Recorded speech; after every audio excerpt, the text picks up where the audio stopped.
It is said a picture is worth a thousand words. The old saying has come true for a stray dog cruising the Chorao ferry.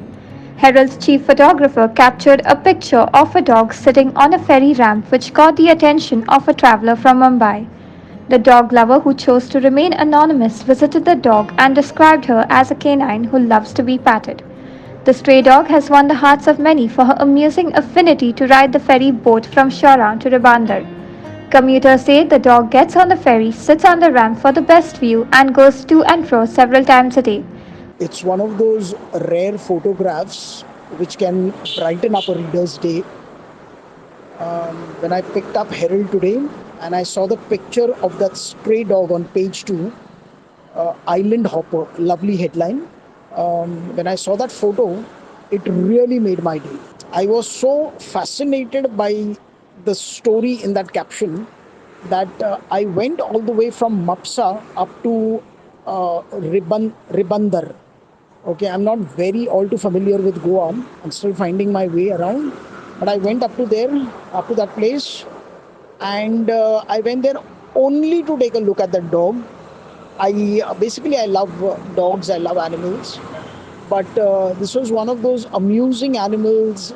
Maybe Animal Planet would have, featured this doggy in those funny animals slot. I don't know, but I went only to take a look at this dog. Loved this doggy. She was sitting there. I think it's a she. She was sitting there, and I usually keep biscuits on me in my waist pouch. Tried feeding them to her, a few of them, but she simply refused. She sniffed around, but she didn't touch those biscuits. All she wanted was to be petted and patted.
Sagun Gowde for Herald TV.